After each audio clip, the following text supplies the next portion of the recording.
Assalamualaikum, saudara-saudara, bangsa setumpah darah di seluruh pelosok Indonesia dan juga diaspora. Uh, kita biarkan dulu kali ini Malaysia dengan urusan mereka yang sekarang sedang gonjang-ganjing dengan mantan Menteri Keuangan yang didakwa korupsi. Jadi biarkan itu urusan mereka. Kali ini karena masih dalam suasana Piala Asia, lebih menyoroti dunia sepak bola kita. Ya. Apa yang saya lihat dari sepak bola Indonesia, kita ini adalah fans atau supporter sepak bola mungkin yang paling dewasa di kawasan. Yang lebih cerdas ya dibandingkan kalau dengan fans sepak bola Malaysia jauh. Kenapa? Karena kita perhatikan bagaimana dinamika yang berkembang di channel-channel yang membahas bola di Malaysia. Itu mereka lebih mengutamakan hasil, mereka mencela pemain naturalisasi, hentikan proses ini, Kim Pan-gun diminta pecat waktu Malaysia kalah 2 kali. Suasana yang berbeda kita lihat terjadi di Indonesia ya. Ketika di Piala Dunia kita kalah 2 kali dari Irak, kalah sekali dari Irak, seri lawan Filipina. Fans Indonesia masih bersabar dengan Sintayong. Ya, kita tahu bahwa membangun sepak bola itu ada proses. Demikian juga di Piala Asia. Ya, kalah dari Irak, tidak dihujat timnas kita. Menang dari Vietnam, kita bersukaria, lolos ke 16 besar, apalagi gitu. Kemudian kalah dari Australia, cuma bergembira. Kita lihat di Instagram atau di YouTube, fans sepak bola Indonesia tetap menyanyikan lagu Sayonara, kita pulang, buat apa susah? Susah itu tak ada gunanya. Ya seperti itulah. Ya. Yang bermasalah di sepak bola kita ini selalu dari dulu adalah federasi. Mereka entah kenapa suka sekali bertentangan dengan Indonesia, membandingkan dengan masa lalu. Bung Toel sekarang sudah seperti ikon antagonis di seluruh Indonesia. Orang kalau apa-apa sekarang bilang Toel ini lo gitu. Jadi karena bertentangan seperti itu ya. Oke lah, tapi kalau dia nggak penting. Tapi ini yang membuat kita was-was adalah federasi yang sekarang juga Erick Thohir. Awalnya saya seperti juga kebanyakan fans bola Indonesia itu euforia, senang dengan Erick Thohir, dengan bagaimana pergaulan yang luas di dunia sepak bola internasional, mudahnya dia mendatangkan tim-tim dari luar. Tapi satu yang merusak sepak bola Indonesia dari dulu adalah politisasi di dalam PSSI. Orang-orang berpolitik di sana, mencari untung di sana. Ya, ada banyak kalau timnas sudah menjadi rahasia umum, banyak kegagalan timnas kita di masa lalu karena adanya pemain Thailand ini di dalam tim nasional. Sekarang di masa Sintayong itu tidak kita lihat lagi. Pemain yang masuk ke tim nasional benar-benar yang terbaik yang ada, yang sesuai kebutuhan tim, dianggap oleh tim pelatih gitu. Ya, dan itu bisa dilihat oleh fans sepak bola Indonesia. Jarang sekali fans sepak bola Indonesia sekarang ini yang menuntut harus prestasi-prestasi. Mereka bangga, kita bangga dengan fondasi yang sudah dibangun oleh Sintayong, memutus satu generasi. Ya kita lihat, ya Sintayong pegang di Piala Asia kemarin. Nggak ada lagi nama-nama pemain reguler yang dulu menghiasi tim nasional gitu. Ya, yang dulu diisi Evan Dimas, dan kawan-kawan lah ya gitu. Itu betul-betul dibuang semua bintang-bintang di masa lalu tuh. Dia bentuk dari muda, tim U19 diambil, tim U20, U23 itu dijadikan tim nasional utama ya, tim nasional utama kita. Makanya tim nasional utama kita itu yang paling muda kemarin. Nah, karena itulah sekarang ini di mana-mana kita lihat di platform bola yang membahas bola itu menggaungkan STY stay. Nah, tapi sayangnya dengan euforia seperti ini, Erick Thohir sepertinya telah pelan-pelan kembali atau pelan-pelan mulai membuka, meninggalkan pencitraannya. Ya.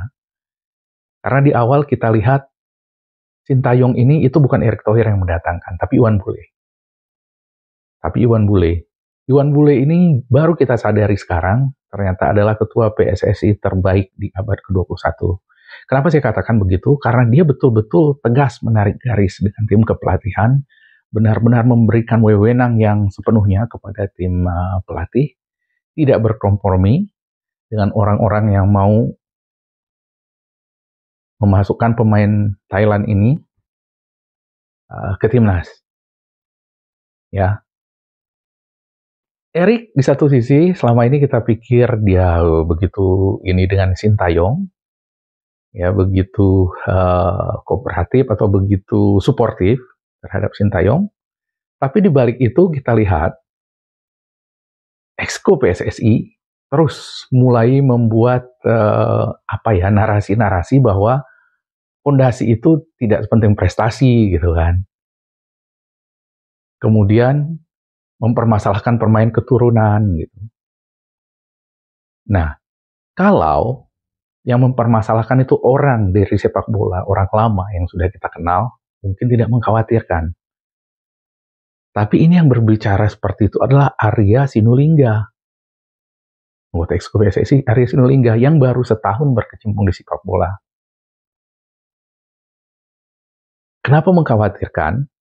Karena sejarahnya Arya Sinulinga ini dibawa oleh Erick Thohir ke dalam urusan PSSI. Dia adalah staf khusus Menteri BUMN. Dia tangannya kanannya Erick Thohir. Sehingga tidak bisa tidak kita berpikir bahwa Erick Thohir ini sedang bermain di dua kaki. Gitu.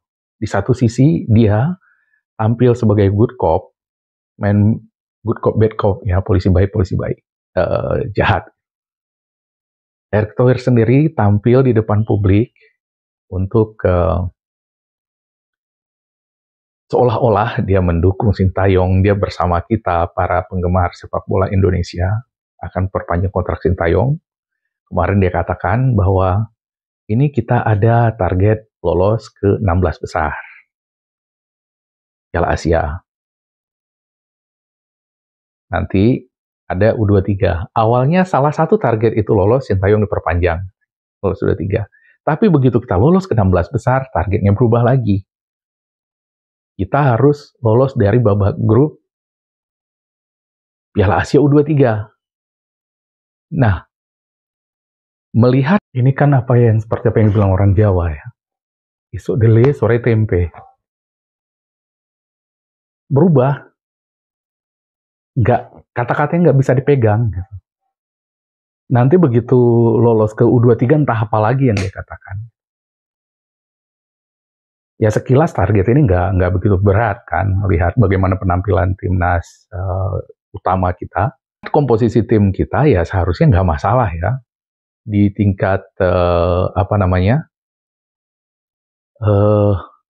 senior saja, anak-anak muda kita bisa bersaing di situ. Apalagi nanti hanya Piala Asia U23.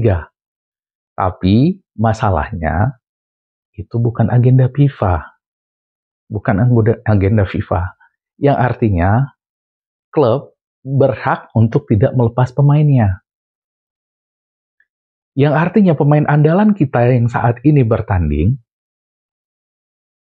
yang hampir semuanya bermain di luar negeri, pemain andalan, itu tidak akan bisa bertanding di Piala Asia U23.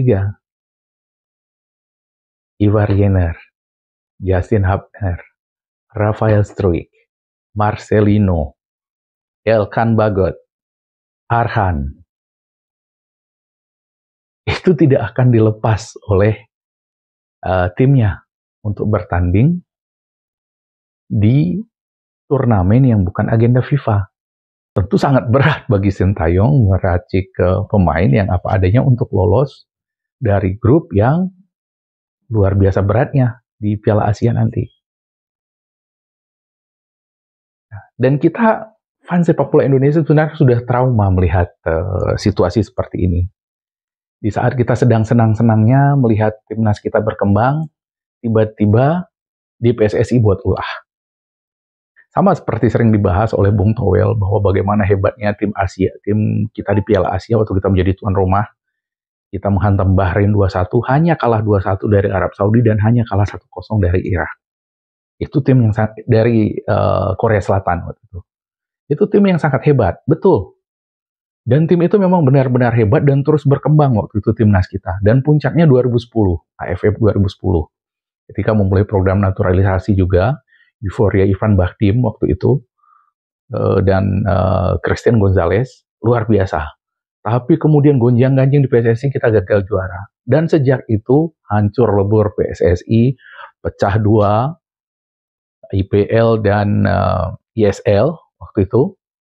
Waktu itu kita lihat akibat dari gonjang-ganjing itu, Irfan Bahdim yang telah membangkitkan antusiasme sepak bola di kaum kelas menengah dan juga kaum perempuan waktu itu ya, akhirnya karena disanksi, karena segala macam, nggak banyak bisa berkesempatan memperkuat tim nasional.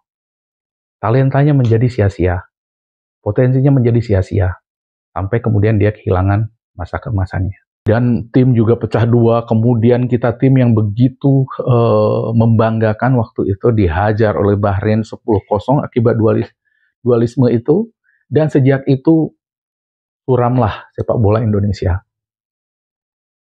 Kemudian kita disanksi oleh FIFA, akhirnya hancur. Tim yang sudah berkembang sedemikian bagus, kita menjadi pariah lagi bahkan di level Asia Tenggara waktu itu.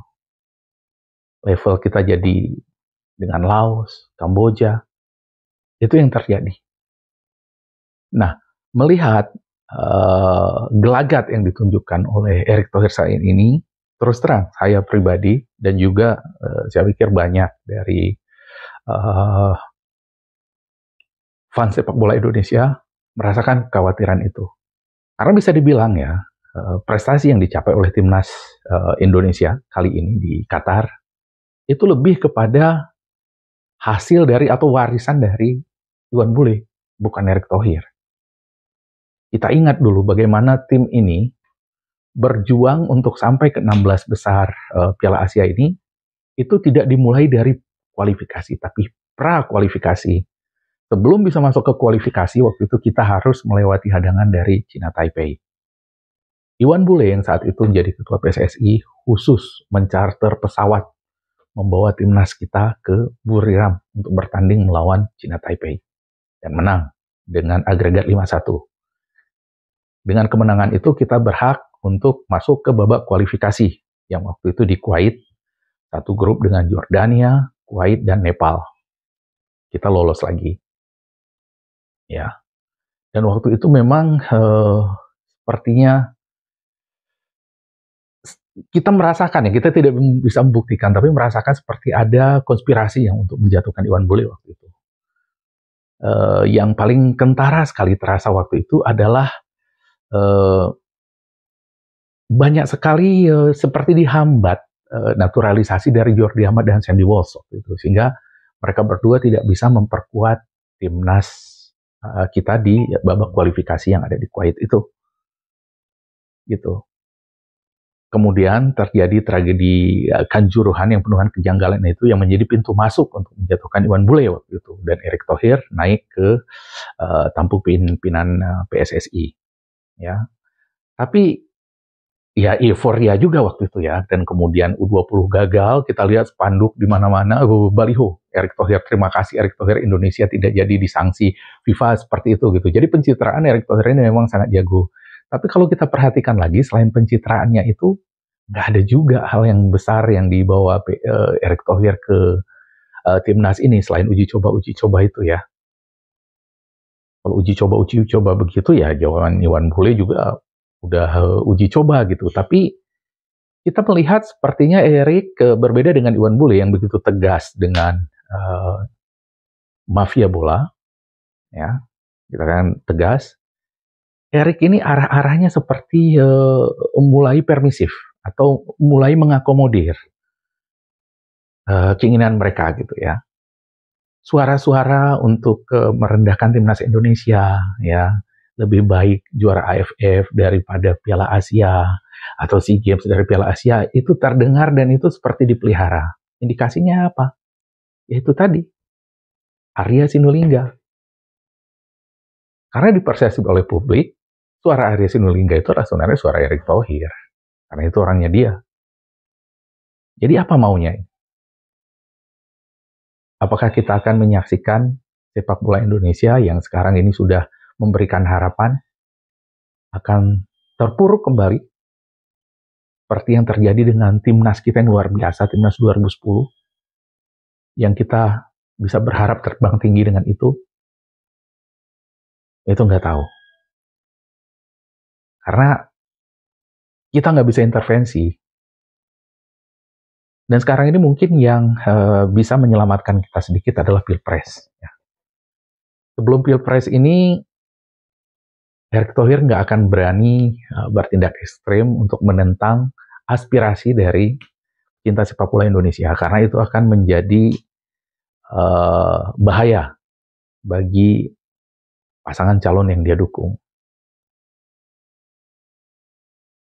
Tapi, kalau bulan depan ini, ya 2 minggu lagi, Pilpres ini menghasilkan hanya 1 putaran, tidak peduli siapapun yang menang, saya terus terang betul-betul khawatir bahwa PSSI tidak akan berjalan sesuai harapan kita, para pecinta sepak bola Indonesia. Ya, karena tidak ada yang perlu lagi diharapkan dari pecinta sepak bola terkait politik. Jadi begitu dulu video kali ini. Bagaimana pandangan dari teman-teman yang lain dengan PSSI di bawah kendali Erick Thohir ini? Apakah saya yang hanya berpikir terlalu jauh atau bagaimana? Silahkan berikan pendapatnya di kolom komentar. Demikian dulu video kali ini. Assalamualaikum warahmatullahi wabarakatuh dan merdeka.